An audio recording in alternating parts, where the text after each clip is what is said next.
Well, the sander came to sand the lot. All right. Let's see, just give me 1 second. It's.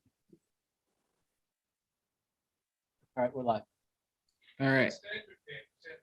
It is 7:09, and I'd like to call the January 24th, 2022 Select Board meeting of the Town of Newcastle to order. Moving on down to 4.1, minutes from January 10th. Do I have a motion to accept the minutes? So moved. Moved by Rob, seconded by Karen. Got it. Any discussion on the minutes? It looked good. Yep. Hold on 1 second here. We just lost Tor.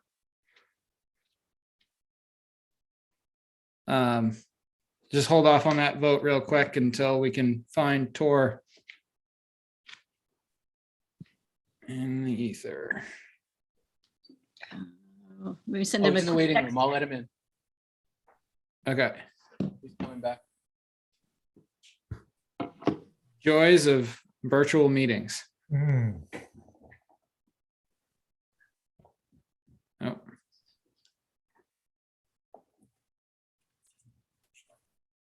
Maybe signing in on a different device. Maybe.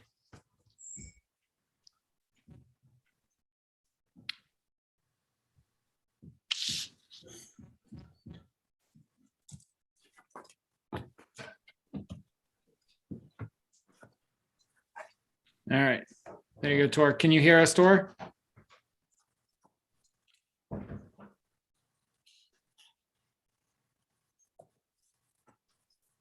Tor, can you hear us? Oh, you want to turn on your audio? No.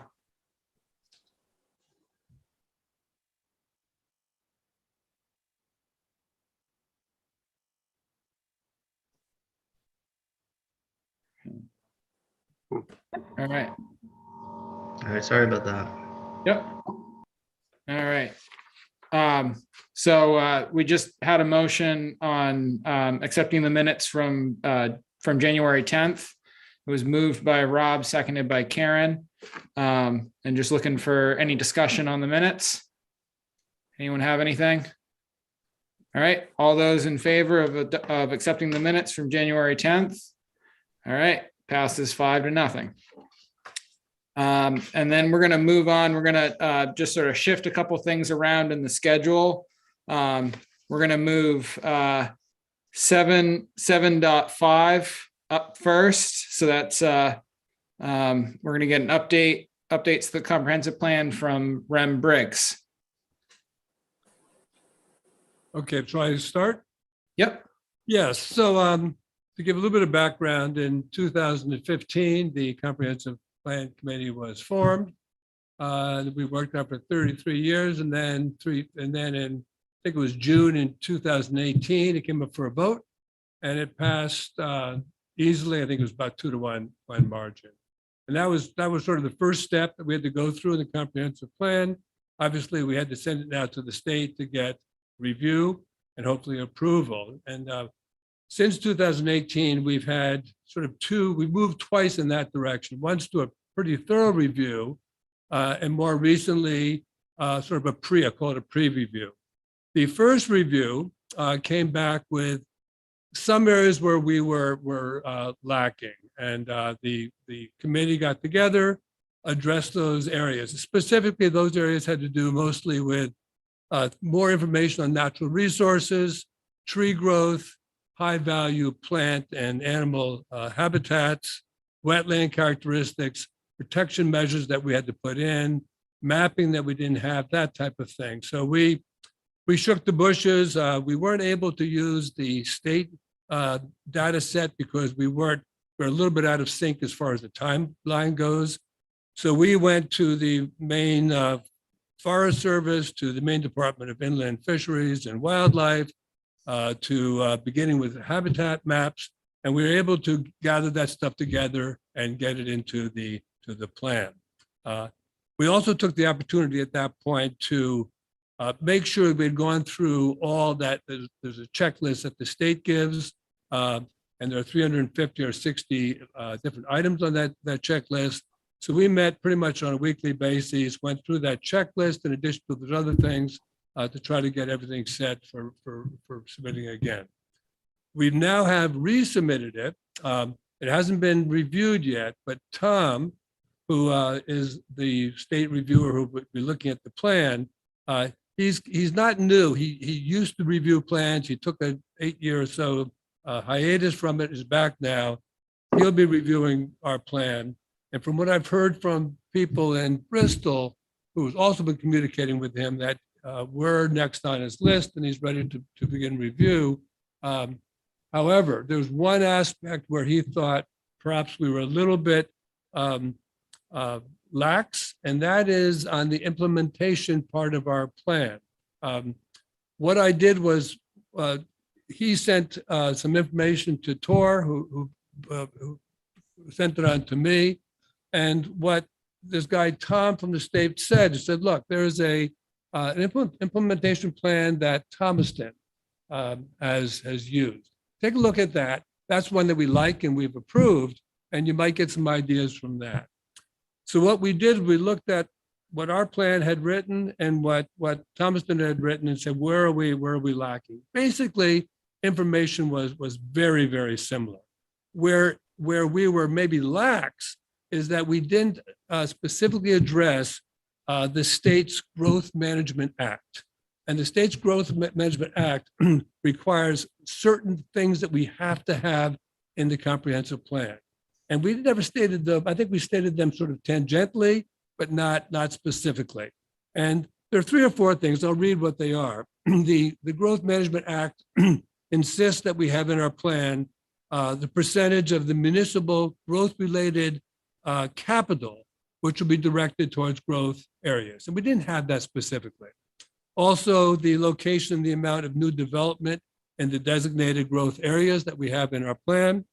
And lastly, a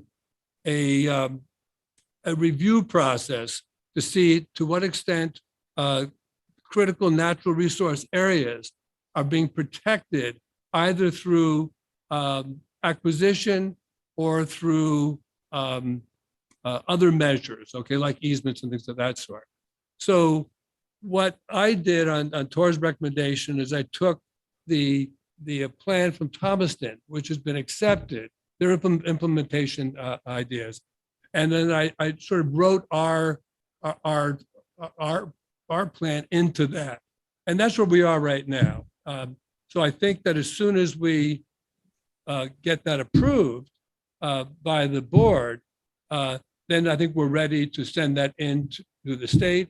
And from my understanding that we're next on the list for Tom to review our comprehensive plan. Great. So that's where we are right now, as far as I can see. And I also should say that one of the things we need to do is that once the comprehensive plan committee has done its work, then the next step is to appoint a comprehensive plan implementation committee. And my understanding is that we just made a transition from one committee, just have the same members of that committee be in the next committee. And then our job is to monitor with the board and with the town manager the strategies we have for implementation. Yeah. Tor, did you have something you want to add?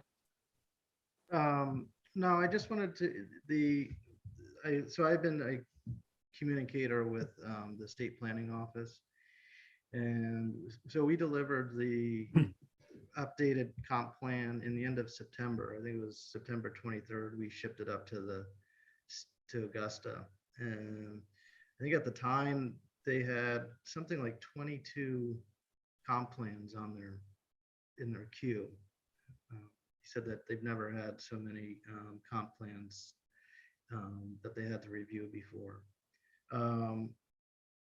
Yeah, I think, last I talked to them or communicated with them was about, a month and a half ago, and they were you know, it was into single numbers, and I think Rem is right. Sounds like our review is imminent, although they did want to get this one piece of language into the comp plan, and it sounded like if we can, if as a select board, just give the go ahead to Ben and Rem to just add this into the comp plan. I think the next step would be to resend it back to the state planner. If that's all good to go, then hopefully the review process is in short order, and of course they have to come back with you know, a discernment of what they've found. Hopefully it's good, but you know, the ultimate goal would be to get this to town warrant for you know, this June town meeting. So that would be the ideal situation. So the idea is that if we got the blessing from the state on this plan, that's the point at which we bring it back to the voters for approval of the changes made. Yeah. Would there be public hearing on those beforehand? Yeah, we would have to. Okay. But that has been the plan, that it was voted once, and then, but we didn't want to bring it back to the voters until we have the state approval Right. to come back to the voters again. Yep. Yeah. And then I think again, I had to look back through, but the intent when we formed the committee to review the comp plan itself was to transition that group into the implementation committee. So that was sort of the plan. And it's nice to hear that some of the membership is thinking about staying on with that. We didn't know how it was going to go, whether we were going to get people who were going to want to stay. And I think Rem, are you volunteering to be the chair of that committee? Is that what I heard you say? What you heard is I'm volunteering to be a member of that committee. Oh, okay. So that committee will be chaired by Rem Briggs, and then hopefully we get some other membership. So thank you very much, Rem, for volunteering for that. That's a noble thing. I appreciate it. Sarah, I think you need a new head of the planning board, of the board of directors. I agree. We can switch places if you want. All right, so I think that's good. And then we had talked a little bit when I talked to Tora a little bit about this earlier in the week, and we had talked about some sort of mechanism for the select board to kind of review this annually as well. Is that something that we would just sort of build into the purpose and scope of the implementation committee? It's already built into the implementation part of the comp plan. That's there. It's annually the planning board, the manager, and the select board have to review it. Then every 5 years, they have to review that list based on the Growth Management Act and their requirements. That's written into the narrative that we just added. So I think that once the select board has approved those changes, then I'll sit down with Ben and we'll get those changes embedded in the plan so we can send it on to state. Yeah. So do we want to make a motion on that, or do we just sort of I mean, it's not an official motion, but we can. I don't think we need, I mean, we need to, because I don't think that the board approved the draft that we revised and then resubmitted. So, I mean, I think this looks good and I'm totally supportive of it, but I'm not sure that we're making a formal motion. We're not adopting it per se at this point. So. Yeah, I would concur with that. This is an update. And then when the comprehensive plan is finalized and approved by the state, then the select board can take a vote to put it on the warrant. The only thing I would add is that this new language does put a larger responsibility on Sarah and the select board than the other one did. as far as the schedule. It's not just the, so there's a, it asks for an annual review of, both the manager and the select board. And then it also asks for a 5-year review of these things that were added as a part of the Growth Management Act. Okay. And No. to clarify, comprehensive plans are adopted and redone every 7 years. So is there significance to that 5-year? I don't know, except that I guess my understanding was it's usually 10 years between comp plans, but I may be wrong there. So I don't know. I took that language from the Thomaston language, which Tom had recommended. So that's all I know about that. So it may be that the 5 years is I don't know. Don't know the answer. Okay, I think it says at least 5 years, every 5 years. So I mean, we could be more frequent. I don't know why we'd want to So stretch that to more than 5 years. it says here, as required by the goals and guidelines of the Growth Management Act, progress on the plan will be evaluated at least every 5 years to determine the following. And then those four things. Okay. Yeah. And then obviously it could be reviewed as recommended by planning board or implementation committee or manager, as a need be. It doesn't need to be something we just have to do. But I think the 5-year thing, there's an annual review demanded by this language. The 5-year demands the specific things like the amount of capital investment that's gone into development areas and an account of the amount of critical natural resources that have been protected. Those are the two elements that come under the 5-year review demand. all right. Yeah, that sounds all like a good plan to me. David, did you have anything? Well, I'm just trying to clarify the process in my head. The state is going to respond to say what would make it an acceptable plan for state approval. It will come back to the select board. And I thought I heard we had to approve something. Then it goes on the warrant and public hearing and then votes. Is that correct? I would say if the state has comments that it does not meet their standards, it'll have to go back to the committee again to address those issues. Mhm. Once it goes through the state and the state says this is good, then we as a board would recommend it for the town to vote on, and we would vote to put it on the warrant, and then public hearings, and then it'd be on the warrant. Right, okay. And we have to come up with a product that satisfies the state regardless, correct? They need to sign off on it. It sounds like. I think if the state does not, if the state approves it, it gives us bonus points for some kinds of funding opportunities.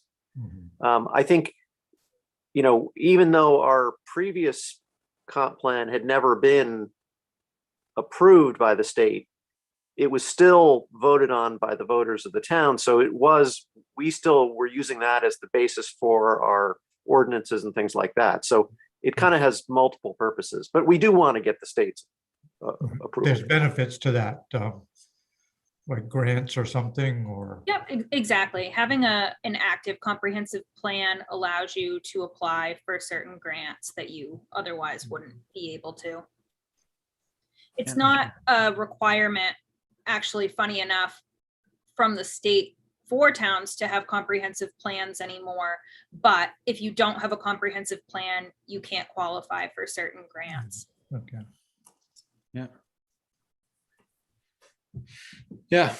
And I was, in the beginning of our fiscal year after the board changes or doesn't change, however it works out, it's probably a good time to sometime in that, maybe not the first week, but sometime in the summer, going through and reviewing it it might take a couple meetings even to do a good review of the comp plan. But again, the idea is that it's not something that just collects dust, but something we actually use and help. Well, is the goal to get it on this town meeting this summer? I Yeah, mean, yeah, okay, it's the hope and dream.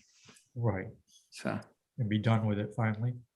Yeah, I think we, we've been waiting for quite a while to have this finalized, even though we've had a comp plan for, almost 4 years on our shelf, but, having state recognition and have something that's been approved again thoroughly. I think the next step is this implementation committee and start to, look at all the fun stuff the comp plan does and try to, actually implement it by definition. all right, that sounds good. Does anyone have anything else on comp plan? No. Thank you very much, Rem. That's great. Thank you for the update and looking forward to seeing what the state has to say. All right, great.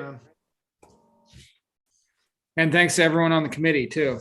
That's been a lot of work again, but much appreciated.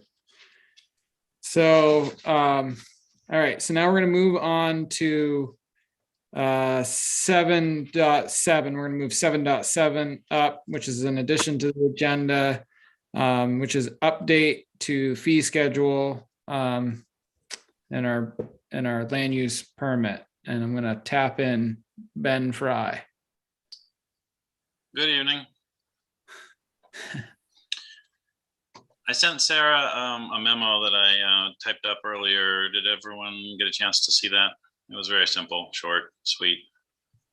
I'll just summarize it real quick. I won't read it word for word, but the basic gist is that it's come to our attention that large scale commercial utility projects may be not represented accurately on the fee schedule. On the zoning side, they're handled through special permit review of the planning board. And I feel confident in reviewing the zoning that those standards are appropriate and accurate for what was detailed in the comprehensive plan and through the whole process of doing the actual zoning. However, in looking at the fee schedule and looking around at what other towns are, assessing for permit fees for this type of project, we're very low, and disproportionately low. And so in researching it and looking around, seeing what other towns have done, it tends to be a scattershot of different approaches. The most common one is to just charge a square foot price, like for permit fees, like you would for normal commercial development. I found everything between 7 cents a square foot and 30 cents a square foot. You can see in the memo that I wrote, I recommended that we, for now, adopt just a 10 cents per square foot permit fee for utilities and services, specifically for that use because of the concerns that I outlined in the memo, which are, the higher impacts, the greater resources of the municipality that need to review it. I did speak to town council late in the afternoon about this to just get his take. And he said it's not uncommon for the planning board to request of this type of project. There needs to, when they do a project like a utility project, a large scale utility project, there's always a decommissioning plan, an end of life plan, some way of cleaning up the site when you're done with it.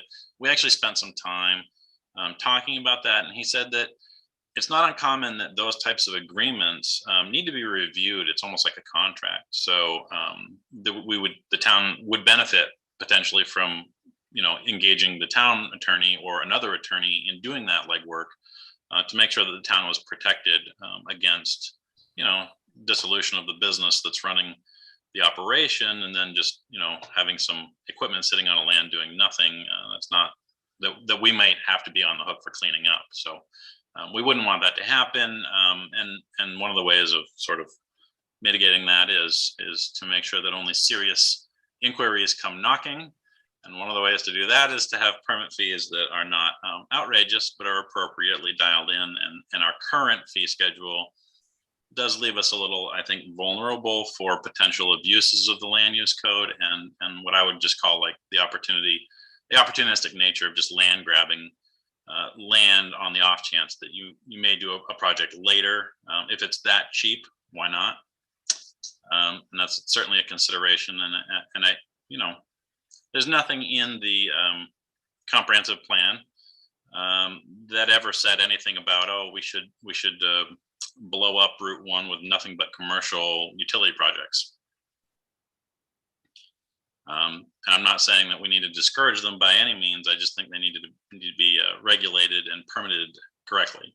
And so that's really the source of the concern. So I'm here suggesting that you consider changing the permit fee schedule for utilities and services. David? So can you give me some examples of what a commercial utility project would consist of? Are you talking like substations or cell tower or solar arrays? All of the those? above. Yep. Okay. All the above. Yep.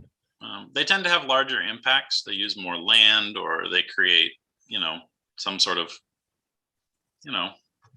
oftentimes they need, and in reviewing our code, it specifically does say that those types of uses need to have some sort of screening barrier around them, and which is why I sort of latched onto that idea that, the impact of the site in the district, potentially adjacent to other districts, there's an impact there that is not, small when you're talking about installing a large solar array, wind farm, utility substation, cellular towers. We have a wind ordinance that covers, large wind turbine power generation, but we have nothing through the code, and we have nothing specific, I think, for wind on the fee schedule. I could be wrong about that, though. Regardless, I think anything that would fall under the heading of utility and service should have a little bit higher of a fee. A bigger review, so a bigger fee. Yeah. Basically. Okay. Yeah. Ben, do you happen to remember off the top of your head what the current fee structure is? Yeah, it's $100. Oh. Easy to remember. Okay. So when I saw that was the big red flag, and I said, I have nothing wrong with our fees being low in general. Part of the goal of the comprehensive plan and the code was to encourage appropriate development in appropriate districts. And I think everybody's on board with that. However, it being that low for that particular use just potentially invites abuse. Yeah. Ben, I have a question. The 10 cents a square foot fee, that would apply to substations, any type of utilities structure. So I'm just thinking, a substation, maybe it's 100 by 100 or something like that. So that would just be that, whatever that is, 10,000 square feet times 10 cents or something like that. So it's the footprint of that utility on Earth is how that gets applied. Yeah, I think because the use requires some sort of barrier, screening barrier, the details of that particular regulation are to be sort of worked out with the planning board. So it could be a fence, it could be a berm, it could be trees, it could be, there's a host of things it could be. However, I think the goal or the idea, the recommendation is, if it's a fence, let's say, it's everything inside the fence would be what would be considered the square footage. That's the impact of the development, and everything outside the square footage is, regular land. All right. So yeah, I guess my only question would be, when you do a solar project, I mean, of course, the point is to cover a lot of area to maximize generation. But, other utilities might not have a big footprint, but there may be significant investment in a small footprint. So, like I was just thinking that substation, that could be a $5 million project, even though it's just a small footprint. But in this case, the permit fee would be $1,000. So maybe there's some more fine tooth to the fee schedule. Just wondering if there's other categories for this type of utility triggers this kind of fee, something like that. I think we could definitely consider that. I have two thoughts. One, I'm not entirely pleased with this formula as being the best way to go about it. Other places have done other methods, other formulas. However, I'd like to see a change made and then tweaked. I don't know that this is necessarily where we're going to land permanently on this. I'd like to get off of where we are currently. This is in line. It's actually a little bit less than what our neighboring towns are doing for permitting fees. So it's not, overly burdensome, I think, on applicants. And it wouldn't put us out of contention for consideration for anyone who wanted to build a project there. They wouldn't automatically dismiss us and go to another town because it's in line. It's a little less even, but I agree with you. It's not necessarily the best formula or best metric way to create these permit fees. Some of the other thoughts would be if it's a power generation project, it could be done by watt, kilowatt, megawatt. There could be fees around that. There's a bunch of different ways to do it. I just think for simplicity's sake and to get us off of the $100 fee right now, this might be a good place to start, and we could find a better one from there. But it's not the worst either. Yeah. What do we have to? What do we have to do to get a change made immediately? We just approve it We tonight. just vote on it. Yeah. Okay. Yeah, I would say, I think, while I agree that the area of the developed area isn't a perfect measure, I think it's a pretty good one, and it's conceptually easy and very easy to implement. And so I think that while it's worth considering other things in the future, I think it's an easy thing that we can put in place now. Yeah, and because of the nature of our code, when we were first developing the fee schedule, we had a lot of meetings back and forth on all these different ways to come up with our fee schedule, and some of them were more complicated. Some of them had all these different elements to them, and basically the idea was to capture the smaller plans in one category and the larger scope of things that would require more planning board review in another category, which would be higher cost just because of the amount of review and possible cost to the town. So I think this is a good place to start. So The one more thing I'd like to add, and it occurred to me as I'm reviewing all this, was that, and this goes to Tor, what you're suggesting, I think, is that we could look at it more comprehensively at some point. The other use that I was thinking about and looking at the table of uses was the same idea could apply to the heavy industrial use just as equally as it can to utilities and services. Those are two very high impact uses on any lot in any district where they're allowed.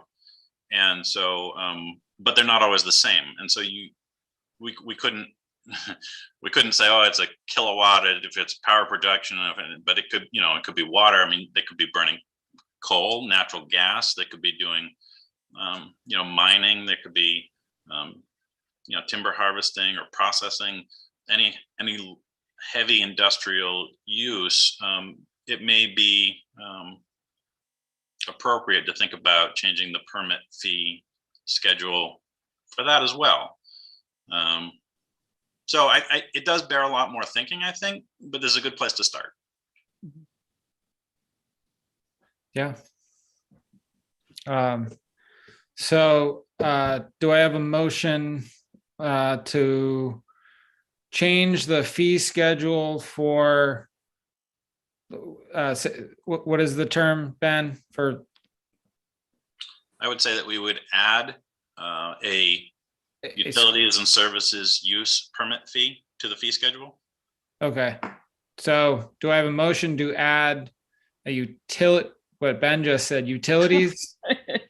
What he Just said. walk me through it. Utilities And services. and services fee schedule to the fee schedule of 10 cents a square foot. So move.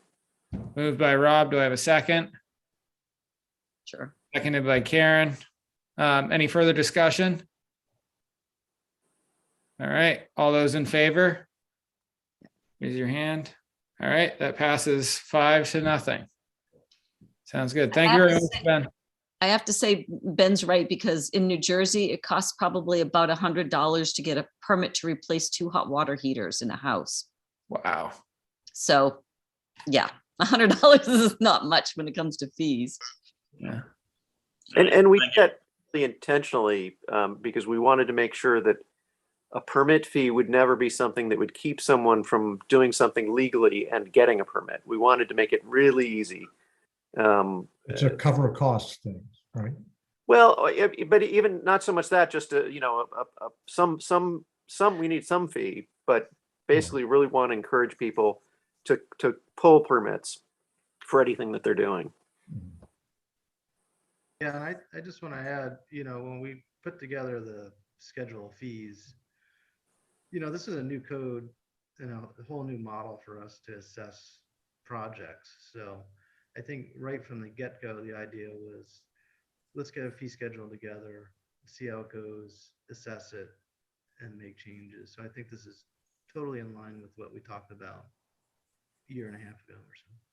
Yeah, and just on that note, the planning board has been collecting little minor changes as they've, been brought to light through the review process of applications, little changes and tweaks and things like that. And so hopefully we'll roll those up into a bundle and have it, for reapproval and of those modifications in June.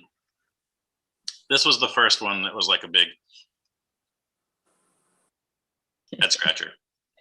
So thank you for your consideration. Yes, exactly. Enough head. Wow. Anyway, thank you all. Have a good night. Thanks for bringing it to our attention. Thank you very much, Ben. You bet. Thanks, Ben. Bye. All right. So now we're going to jump back into line here and go back up to 7.1. Authorization for town manager to execute annual contract with Noblesboro Jefferson Transfer Facility. Do I have a motion to accept this year's contract? Motion. Moved by Tor, seconded by Karen. Any discussion on the contract? Let's see, I had a couple things. I'm just having to scroll way back up to get to it again. Yep. So if I could just start. Yep. The contract itself is not changing as far as the stipulations in it. The only piece that's changing is the fee schedule, which has gone from approximately 108,000 to what you see here, which is 113. Yep. But other than that, the language is consistent with our prior year's contract. And could you just give me a little bit of background on the council and our representation, with the facility? I would need to get more information from the transfer station to give us an explanation regarding that schedule. That was something that Rob had brought up this afternoon too. I can ask the prior town manager if they had provided that to him, but I can get you that supplementary information. That was going to be one of my questions too. It does say that we have representation on the council, but Joel, do you know who it is? Yeah. So in the past, the last person that was, that went to that was Chris Doherty. I don't Oh. think anyone, when Chris left, I don't think anyone ever jumped on, to sit in, but it's, I think it was just the sort of a budget meeting that he would sit down on, and he'd just report to us what, kind of like what we do with the CLC ambulance service. So it'd be good actually to reach out and appoint somebody to take that role again. It's just sort of slipped through the cracks the last couple of years. Okay. Because one thing that's a non-voting observer, Correct. basically. We have no Correct. say. in There's operation. no real representation then for votes and, Correct. okay. And that goes back to the original inception of the group that Nobleboro and Jefferson were the ones who built it, put up the money, the capital, did the whole thing to build the transfer station. So we became fee users of it because we're not founding members of it. So Right. And it says based primarily on population. Yeah. With some consideration given for businesses. So yeah, I don't know what the formula is, but okay. Yeah. My only other, it's just an observation, but under conditions, which, do we have page numbers on these? No, we don't. But they had conditions on it, and it says the council will work to measure through the most accurate method available the amount of waste generated from the town of Newcastle. They don't do anything like that. yeah. I don't know, they keep an eye on me when I unload the truck, but, They don't ask you what town you're from. well, yeah. So I don't know what their intent is there, because they do nothing that I've ever noticed to measure where waste is coming from. So I thought that was kind of funny. Hmm. There might actually be something, I could be wrong in this, but I know that there are some local carriers that used to haul trash to the transfer station from other, and I think there might have been some sort of tabulation as to who was what from Just the what. commercial carriers, which, Yeah, Well, we did have window stickers too, so they knew that where we were from at one point in time, but right. I've always mine's in my glove compartment. They've never, I they know me, know. but they know me though. So after I I'm bought good. a new vehicle, I didn't bother putting or getting a new one. Yeah. Yeah. Okay. All right. All So right. we need a motion then. We've already moved and set. Oh, Did that's we right. move? We did. Yep, we Okay. did. So now we just, any other discussion? All right, all those in favor? Yep. All right, passes 5-0. All right, move on to 7.2, which is the authorization for town manager to execute contract with Lincoln County for marine law enforcement services. Do I have a motion to accept? Sure. Moved by Karen, seconded by Rob. Let me just get down to that. So this is, again, this is the same agreement we file every year. Yep, and this is for our shellfish warden. Yeah. All right, Oh, just a so question. it's not like the role of a marine patrol, or it's more the just enforcing the clam diggers, wormers, that type of stuff. Yep, Yep. yep. Anything Okay. within the shellfish warden's jurisdiction, yep. Our harbor master would manage anything in our own harbor. Yeah. So And I- this is the first time I'm seeing it. It says it's the towns of Newcastle and Damascata who pays the bills. Dan Riscotta has typically managed the shellfish warden, and Newcastle manages the harbor master. That's Okay. joint. I thought that you'd said there were two of them. I just didn't know for sure if this was one of them. Okay. Yep. All right. Any other discussion? No, right. my only other question was that it says the town will provide equipment and training, but since it's going through Damascata, I guess we wouldn't necessarily know what equipment they require. So I guess we don't need to worry about it. I don't think they would. Yep. All right. All those in favor? All right, Passes 5-0. Moving on to 7.3 amendment to personnel policy. This is a large document. Sarah, do you want to just touch base on this? Sure, absolutely. The only change of note to the content in the personnel policy is recognizing Juneteenth as a holiday. It does say in the personnel policy that we will recognize any states, any holidays, excuse me, that are recognized by the state. Juneteenth is one of them, but this is just officially adding that language into our personnel policy. And then updating any reference to Board of Selectmen to Select Board. Other than that, nothing's changing. And is that because you did a review and there's nothing that needed to be changed, or those are just two things that Right. needed to be addressed? And Exactly. Yep, this isn't a comprehensive review, but these are just two things that are okay. more time sensitive that should be added. Yep. I was just looking for when the last time it did have a comprehensive review. Is there an adoption date? The adoption date for this was June 2021. No. But I don't think necessarily a comprehensive review. Wasn't comprehensive, okay. So what we've kind of done, David, to answer your question, is we made a lot of changes over the years to benefits and how those are dealt with. So we went to earned paid leave a number of years ago, and so that was a big change in how we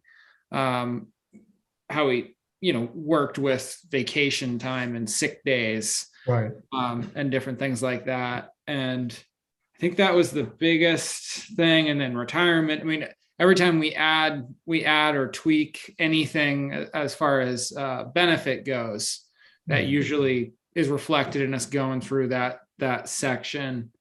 And then when we switched to a town manager form of government, we had to go through and pull administrator and put manager in.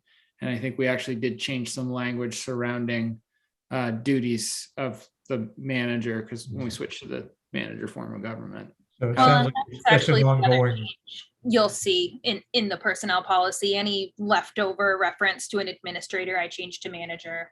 Good. And saw I that. also updated the time of our meetings. It said in this that we would be meeting at town hall at 6 p.m. for select board, and I updated that to reflect what we do currently. 7 p.m.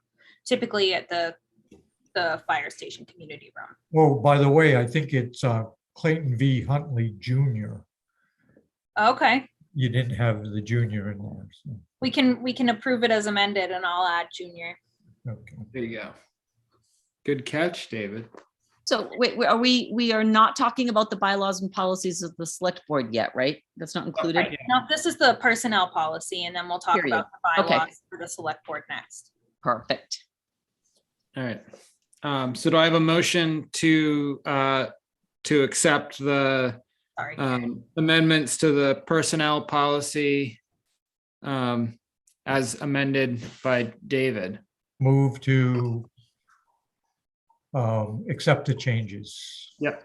Move to accept the changes and your catch. with my catch, yes. Okay. Well, that was a good catch, actually, Karen, because I scrolled down too far and was looking at the select board bylaws when I referenced the time. That's what I thought. Yep. Conveniently. So that we can apply that amendment, sorry, to the next motion. Yep. The Clayton Huntley one is referenced in our bylaws, I believe. Yeah. Oh, is it? I'm looking right now to see. Yeah, I don't think it wouldn't be in the personnel policy. All right. Oh, yeah, you're right. Maybe. So Sorry, I Motion. jumped too early.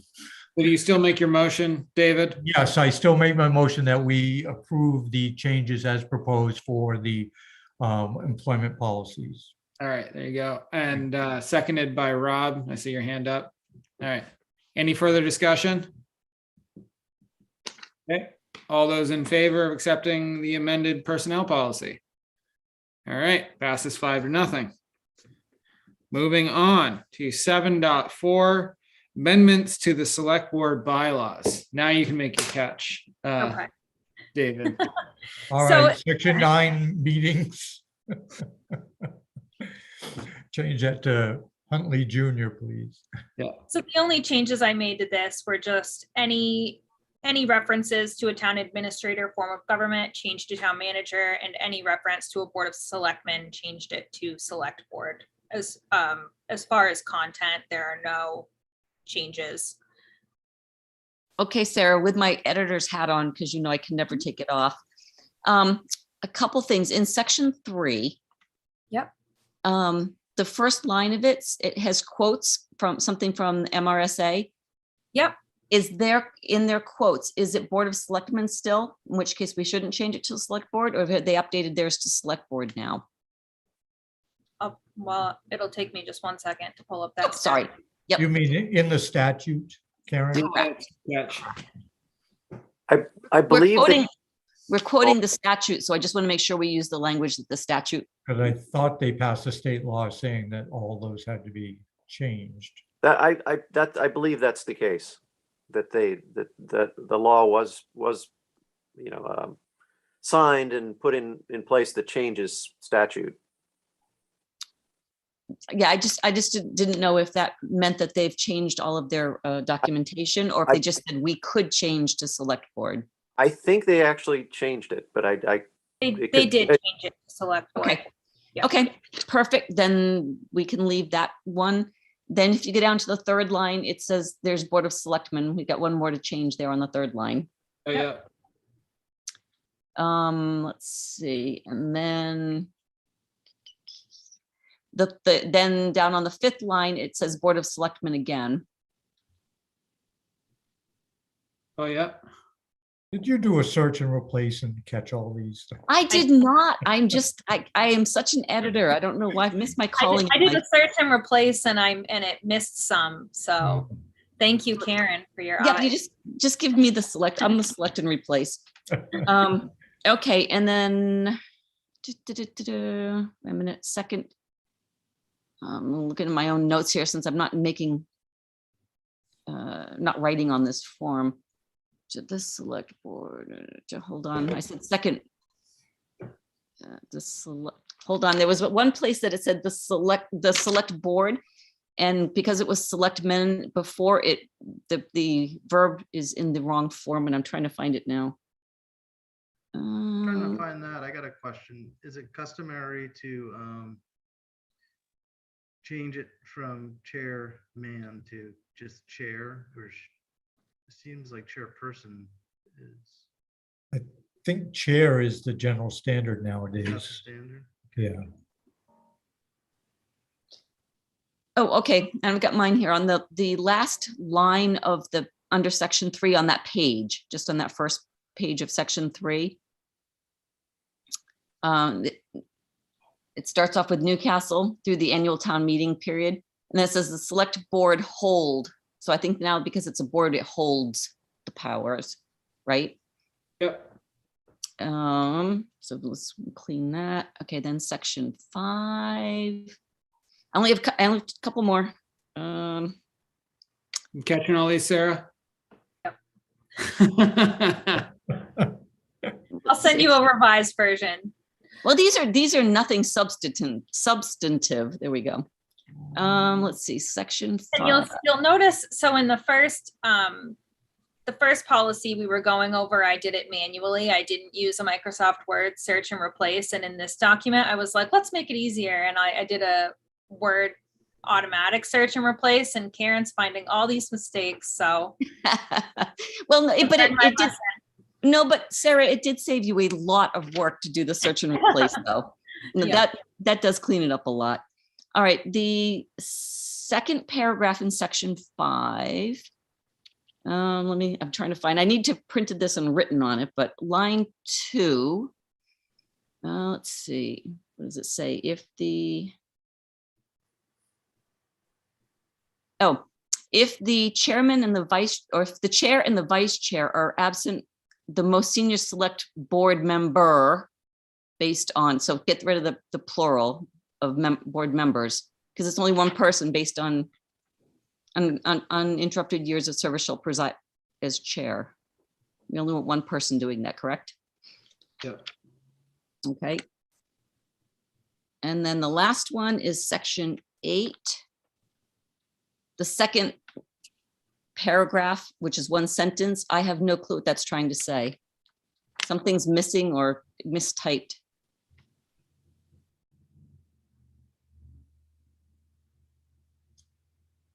Oh, probably meetings. Is it under, after regular, it just should say meetings maybe? I think so. Okay. After unexcused. Mhm. And I think, this brings up a bigger issue of what does unexcused mean? And, I think that this is the substance of this section is something that I think we should discuss more at some future time.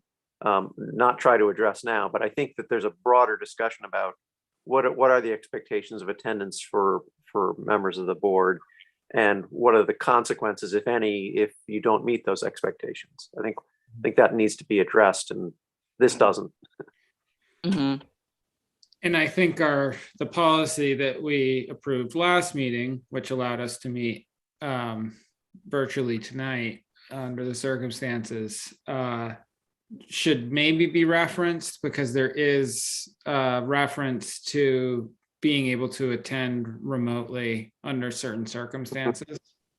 So we should no, I'm not saying to put that in tonight, but I think we should approve it as we've just discussed with the edits we've discussed tonight.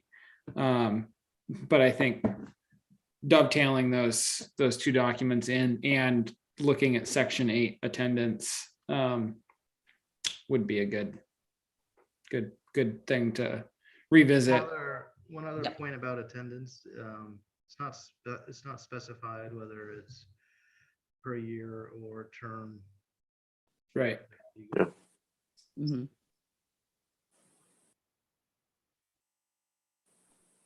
I think the biggest thing, though, is in section 12 that says we should finish our meetings by 9 o'clock.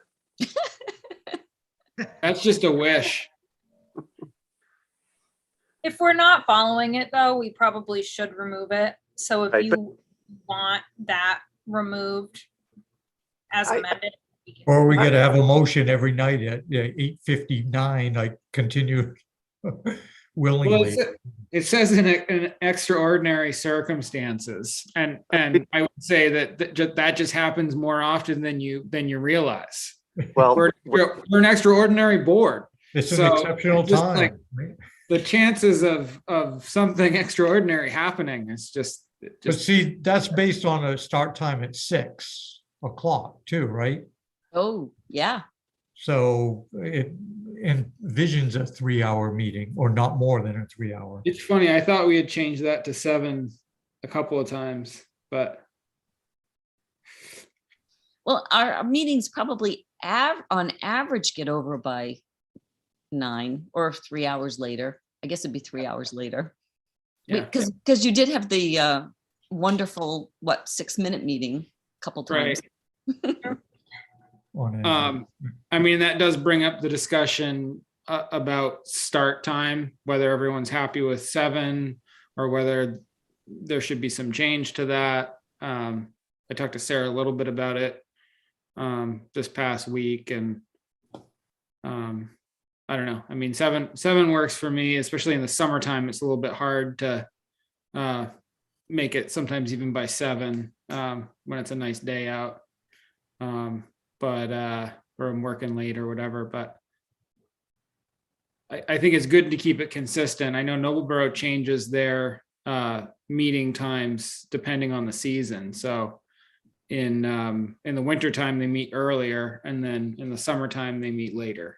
But They go on daylight savings time for their meetings. yeah, it's around hay in the fields, I think.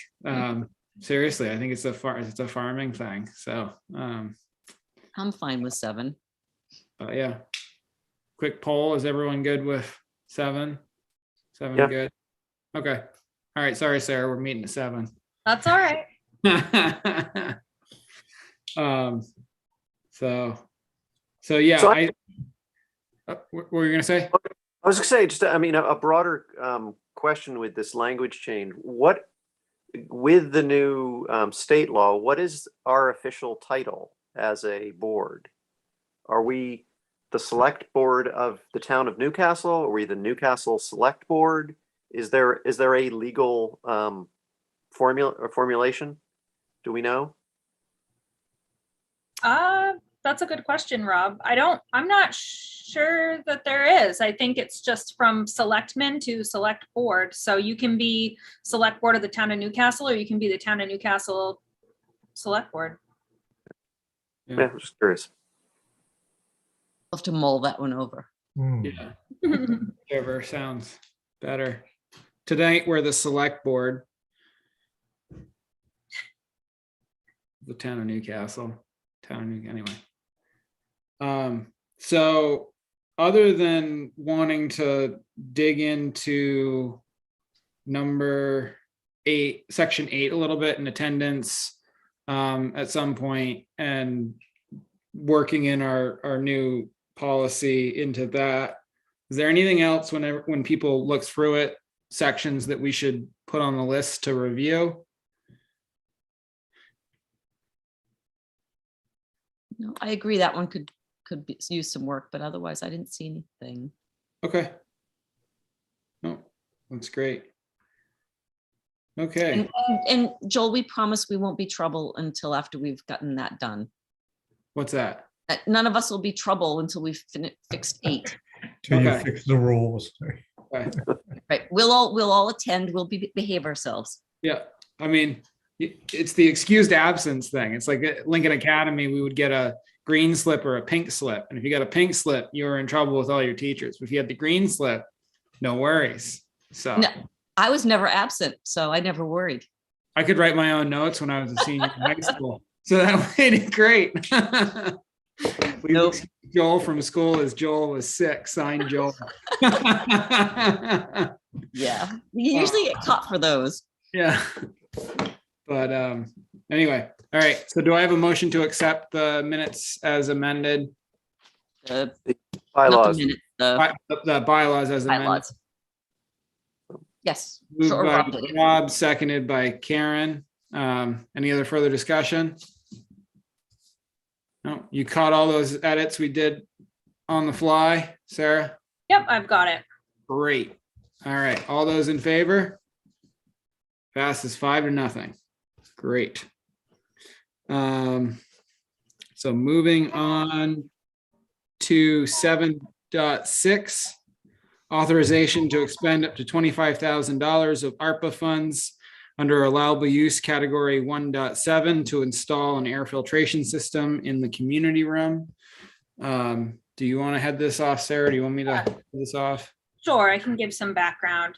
Okay. So previously, I know we'd mentioned in select board meetings that Maine Municipal Association was advising that we authorize any spending of ARPA funding through the town warrant process. They've revised that advice now to say that however we have approved federal grant funding in the past is how we can continue to do it now. So you'll notice there have been a lot of towns in the news that have approved ARPA funding for different uses because of that recently. So we solicited a quote for our community room to look into installing an air filtration system. This includes heating and cooling, with the justification being that there's been a lot of added pressure on this room ever since the pandemic began. It's our only meeting space where we can socially distance. And the air quality, as you all have noticed in that room, is leaves something to be desired. So we've received a quote for this system. It would be vented through the floor. But as far as expending ARPA funds, this approval would be not to exceed 25,000, which is pursuant to our purchasing and bids ordinance. Yep. Well, if you have anything you want to add. Yeah, so Sarah, myself, Tor, and a representative from FW Web met in the community room to look things over. I guess it was probably about a month ago or something like that. And we were asking the question, how do we get, what's the best, most cost effective and, most efficient way to get air filtration into the building to make it a safe place to meet. So that things like tonight don't necessarily happen if there's a possible risk. We don't have to worry about sitting right next to each other for a couple hours and possibly getting people sick. So that was the idea with meeting with him, and we were able to get a quote from Meserve Mechanical. I talked to the owner, Cody, today, just sort of went over his quote and get a little background on his methods. And he's had a lot of experience in the air filtration field. His methods are all top notch, and what he's proposing to do, everything would be hard piped underneath the floor. So it wouldn't be a whole bunch of flexible ducting, which can cut down on efficiency and quality of the product. Felt comfortable with the equipment that was specified, and basically put this proposal together for $24,304.16, which covers all materials, labor, and installation. And in talking with him, basically, if we decided to move forward with this project, he would then come back and meet again in the community room with Sarah and another representative from the board if someone wanted to be there, and just go over the details of placement of all the equipment to make sure that it worked well with our meetings, and just discussing all the different options. And so I think at that point we would get a better idea as to where all the different prices would come in, especially with labor, just sort of depending on that. So And just a little more about ARPA, if I could. So our total allocation from ARPA was approximately 186,000. I will have a full list of recommendations for how to allocate these funds, but this item we decided to put on the agenda for tonight because it is more time sensitive than many of the other items that we would be looking for approval for. And this is simply because of the availability of HVAC contractors during this time of the year. As much they're typically available for installations like this, more so in this time than if we were to push this off. So Joel wanted me to add this to our agenda, but I'll have a full list of recommendations for all of you soon for how we can expend this funding. Yeah, I think it's appropriate to get, I mean, this is we've been wanting to get some air in that room, since we stopped doing Zoom meetings. We've been wanting to get ventilation in there and need to do that. So I think it's clearly a perfectly within the intent of the ARPA funds. I think it's a perfect match, and I agree. I think we want to get moving on it sooner than later. Do you have a sense of where the outside units would go? Would it be on the parking side and sort of take up space where people would park, or on the back side? Or? It'd actually be installed in the basement. Okay, in the basement. Of the fire station. Yeah. The outdoor unit itself would be sort of in the general area where that concrete pad that's poured into the on the back side, on the way on the, where the door to the basement is, on the back side of the community room. Not particularly, but No. Okay, so it'd be on the back side of the building. But I won't In the see it back if where it's back Jeff there. If I works. don't know where that door is, I won't see it. Yeah, and we'd have to sort of, and I think that's another thing we'll go over with the contractor, is placement. We got the metal roof to consider with snow shedding. We don't want it directly underneath that. Right.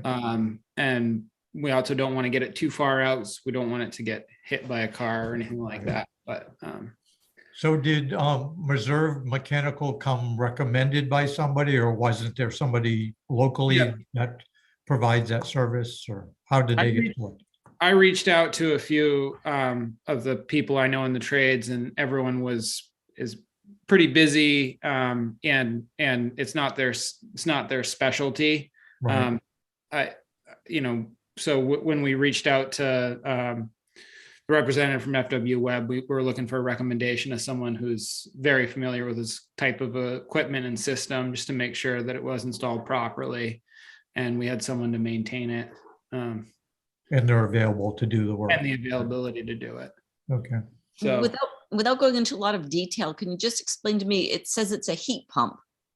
there'd be the system would consist of, so this is the other part of the scenario that we've had trouble with, is you remember this summer, we would be running two air conditioners either side of the room, and we'd have to shut them off once the meeting started to be able to hear, and then it would get stuffy, and then we'd turn them on, and then it would be loud again, and it was blowing the air from both ends of the room at each other. So it was probably like the worst possible thing we could do with indoor air quality. And so this would have a heat pump that would condition the air. In the summertime it'd be cooled, in the wintertime it'd be warmed. The other thing to consider with this is that so there's an ERV that would be doing the air to air purification. So you do recapture a lot of that energy that you're in the air that you're expelling to the outside to pick up fresh air to bring in, but there is some heat loss there. So this system would have the capability to ramp up pretty high if we needed it. So if we had a lot of people in the room, we could turn the system up quite a bit to really change the air over quickly. And so this would also help with maintaining the temperature so that we didn't have big temperature swings, Great. is the way I understand it.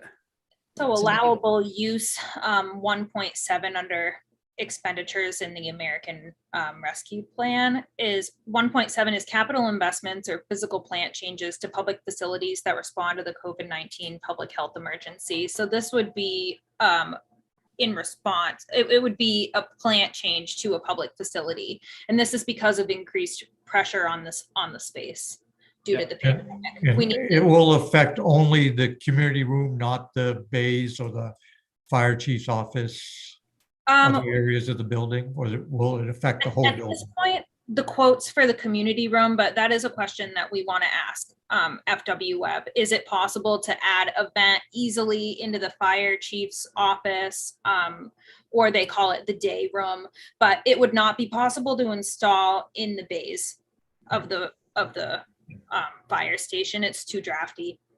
And they're not currently heated anyways, are they? Or I don't think so. Nope, just to a very low temperature, I think. and I assume that we will achieve savings on heating oil with a switch over to the heat pumps as well. Right. Yep, exactly.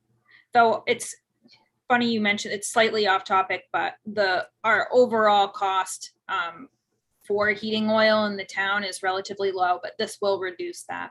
Right. And I think also the electricity for running, if we're electricity and longevity of the community room space. So we're either running air conditioners all summer to keep the humidity down, or and that uses a lot of energy, or we're potentially having the new flooring and paint and everything else like that go through humidity swings all summer. So this will maintain you set it, forget it, you leave the space conditioned all the time. So, we good, Tor? I have a couple questions. So just one quick, Sarah, you might ask them about the CO2 sensor. When we were in the room, I asked him, he said that would be no problem to add that in, and it should be a negligible cost. It's just right in the thermostat. So, Okay. so that's one question. So when the money is coming from a different source, not from our taxpayers per se, is the bid ordinance still applies just as it would? Yeah, that's a good question. So it's not stipulated in our purchasing and bid ordinance. I wanted to keep it under 25 just to be safe and try and abide by our purchasing ordinance. But because it isn't coming from money from our general fund or capital reserves, it is a different kind of expenditure. You're not wrong. So it's more of a, I mean, it's in some ways, it's more of just a grant is what we're talking about here. Right. Yep, this is a federal grant. Yeah, so just to keep that in mind. And then, if there's something that we have to add on to this system, let's say there's an unforeseen, or do we have a contingency that we should vote on that allows us, some slack in the 25, considering that, my first point, which is that this really doesn't fall underneath town expenditure, taxpayer money. Yep, I think that's something you can add in if you want to budget more for this, then that's up to all of you. Yeah.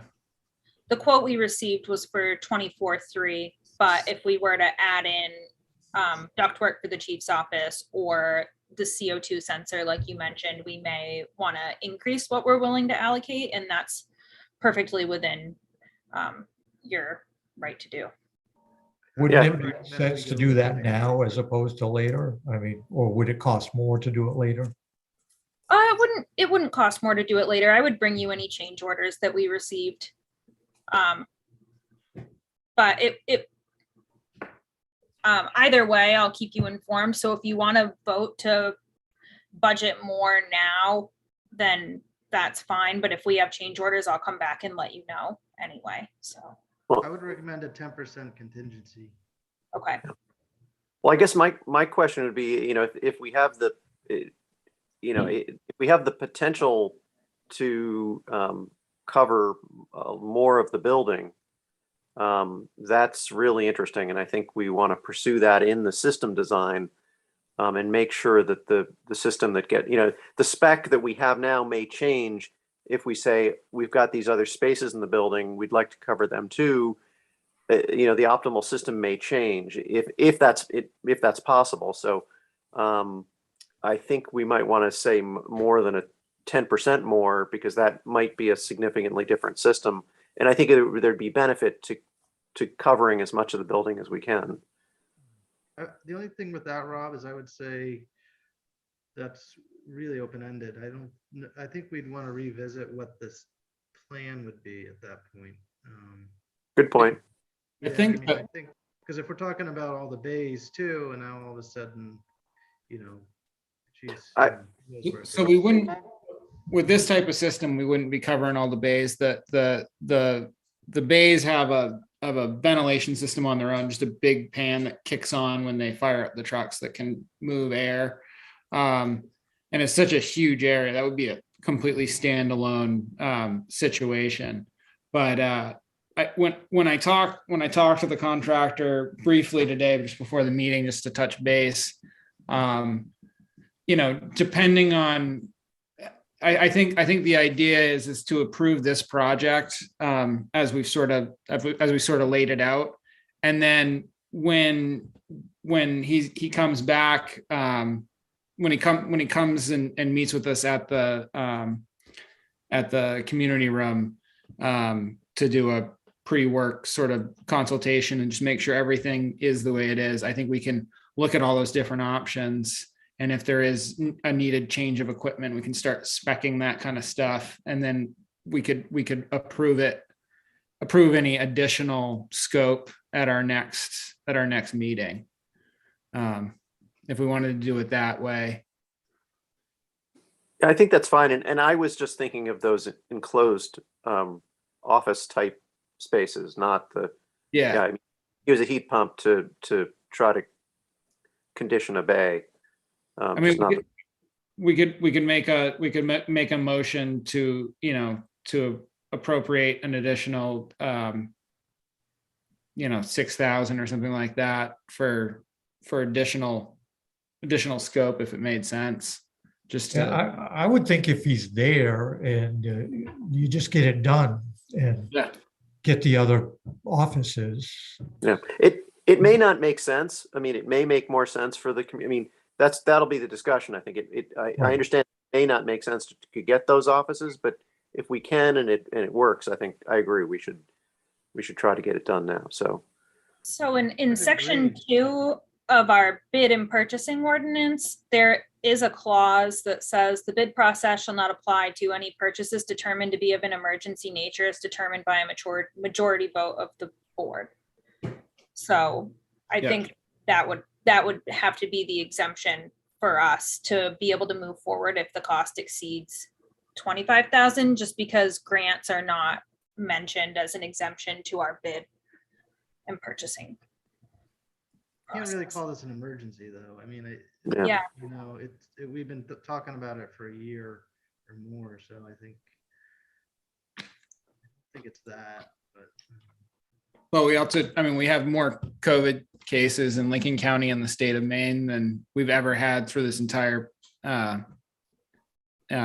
pandemic. And I mean, we're meeting virtually right now because of a close contact and undesignated COVID test. So I think kind of now more than ever with cases being just undetectable, it's all the more reason to really focus on indoor air quality. I mean, just for we don't know which variant's coming out next, and this is what the Arpa funds are for. So I Would get it you. make- I guess I'm just thinking that, like a tree falling on the town office, that's an Mhm. emergency situation. Yeah, spend 40 grand to fix it. We don't have a choice right now to bid that out. Yeah.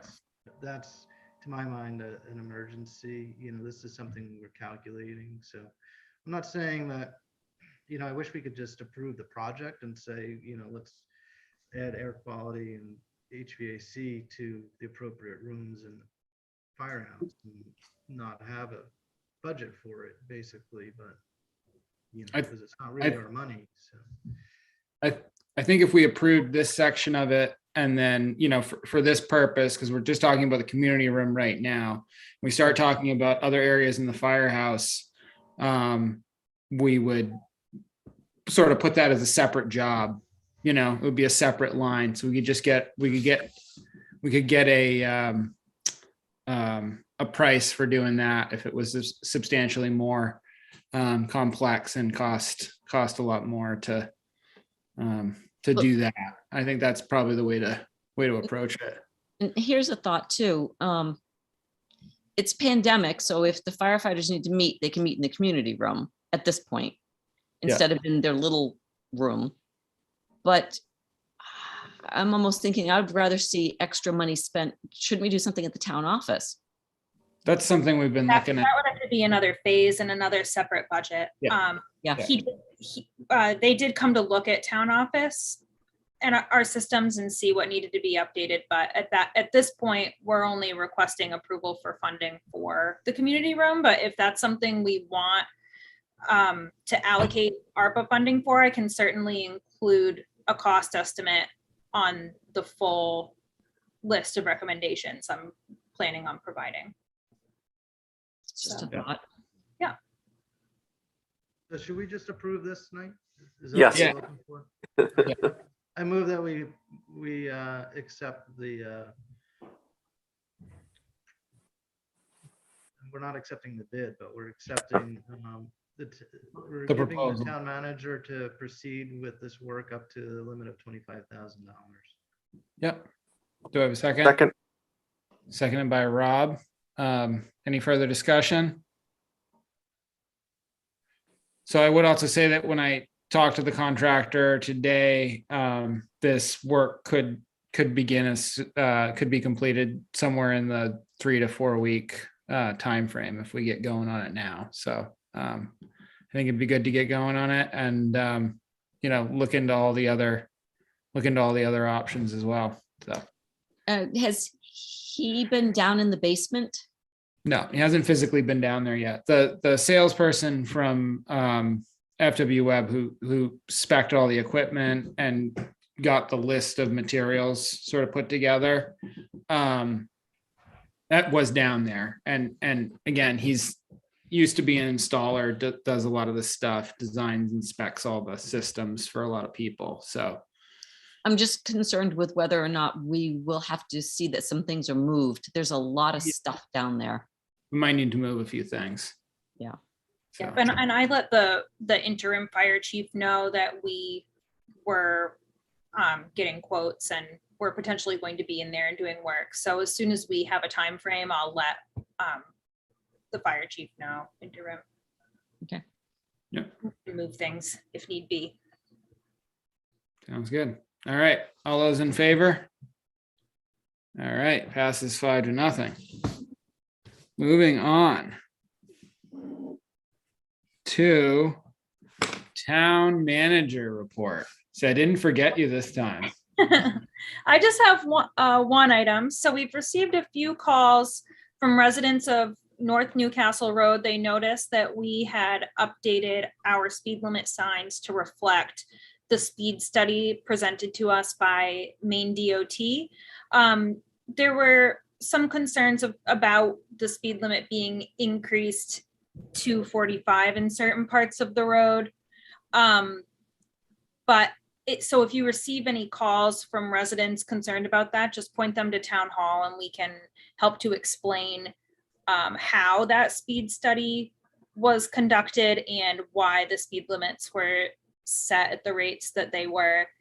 And that speed study was approved by the board at a prior meeting, as you know. So in order to have enforceable speed limits, they must be recommended by Maine DOT through a speed study. But as an aside, one of our newly installed signs, about a day or two after installation, was stolen. And that includes the post and the breakaway for the sign. That's a felony offense. So just let us know if you hear anything about that or if you happen to see the sign show up. How much of a hit is that financially? What? For 3 signs, the cost was 400 Yeah. and some odd. It's So on our, it's it's on the significant. warrant this week. Yeah. Right, but that doesn't include the installation, I would Right. assume. Right. Right, Or yeah. the post and breakaway, I would imagine. That's a separate Right. cost. So was it actually dug up? Did someone dig it up and take the entire thing? One took the whole thing, Wow. so. Nice. It had to be obvious. Well, if people are around. Nice. Yeah, and so, just a so heads up, we may need to order another sign for installation, but if you hear anything about the missing sign, just give us a call. Yeah. We did have some of Hager Enterprises signs stolen on that road too. And there's some road work being done a couple of years ago. Second thing, and we did put something out like this on the at a meeting. It was a virtual meeting, and those signs reappeared. So maybe we can have the same reappearing act happen with the 45-mile-an-hour sign. So Oh, be nice. Yeah. All And right. that's all I have for now. So, Okay. Hold on. I gotta get back into my. No. There we go. Oh no. Hold on. Let me just get back to my agenda. I lost my agenda somehow. and then next is just the warrant, Joel. Yeah. Just gotta get down to it. All right. So moving on to 8.1 town warrant for $48,875.09, which includes a $410.09 cost for speed limit signs, one of which is no Missing. longer Hmm. present. Do I have a motion to accept? We'll pay our bills. Yeah. Moved by Rob. Do I have a second? Second. Seconded by Tor. Any other discussion? I just have a question about the Howard and Bowie expenditure for $2,500 for their parking lot for snow removal. Does Damerscotta pay them for that too? Or how does that work? Or shouldn't it go through the plowing contractor that pays them or? So Yep, this go is, you want me to hit this? Sure. All right, so this is something that we pay. It started I don't know, 4 years ago, 3-4 years ago. We pay because we dump snow. Some of Newcastle's snow gets dumped into the river at that point. And so both towns pay a fee for that. Sounds like a lot for whatever snow gets pushed across the bridge. I mean, if you wanted to accept all the snow at your location for half the price, we'd consider it. Well, I don't have water. I don't have riverfront access. I didn't say your riverfront. I thought we just stack it up. You got to push it up the road though much further. It's probably not worth it. All right. Well, thank you. Do you know what Damerscotta is paying them for it? Is it the same amount or is it? I think it's probably the same amount. Is that a one-time or a monthly thing? Annual. Annual, thing. okay. I did try and get sole rights for it. I pushed for getting sole rights when this first came out so that we could then dictate how much we charged for our fee to sort of subcontracting it out, but it didn't work out. No one listened to me, so. I tell you, it's taken a beating on that retaining wall there. So eventually that parking lot's going to be washed away. Yeah.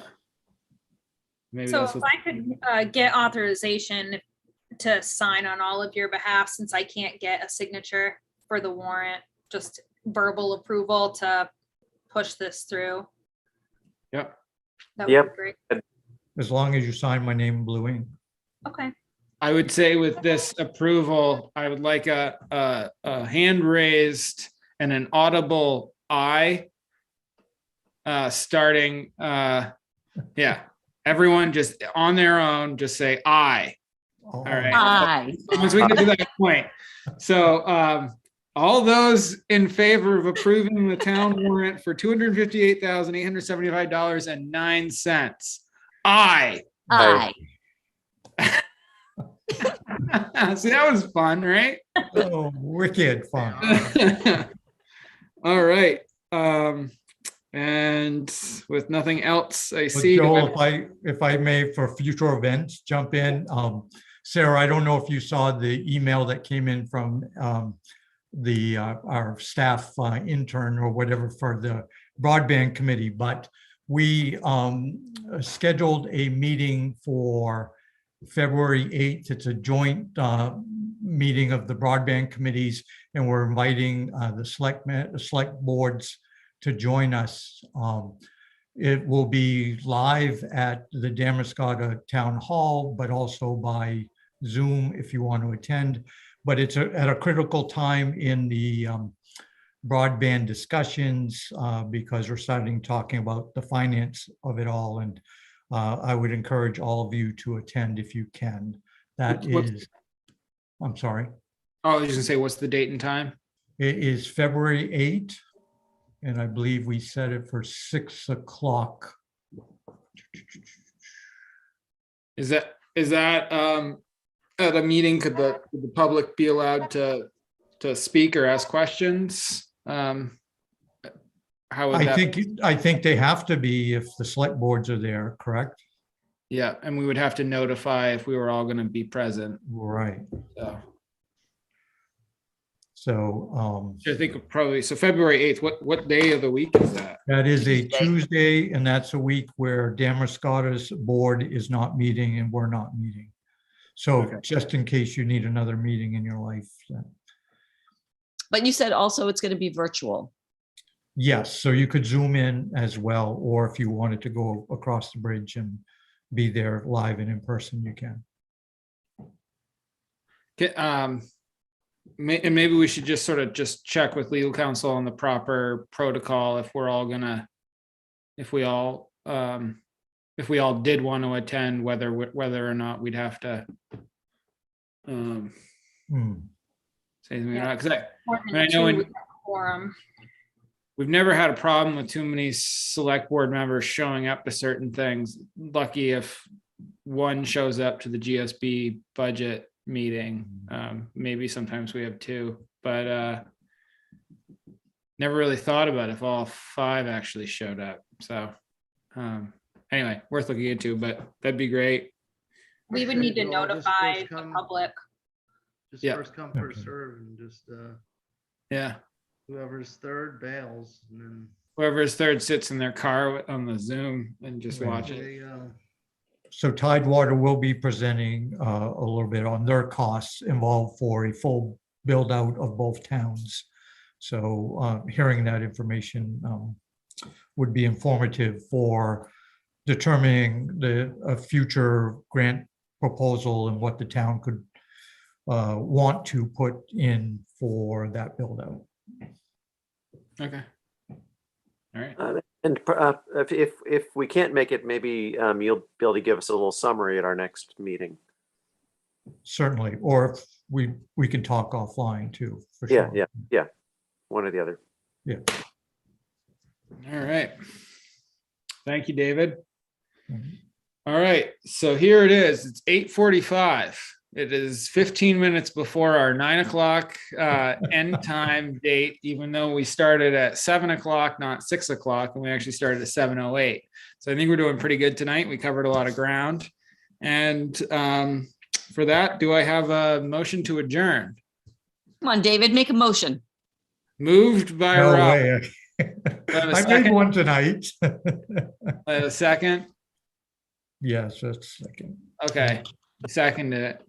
All those in favor of adjourning the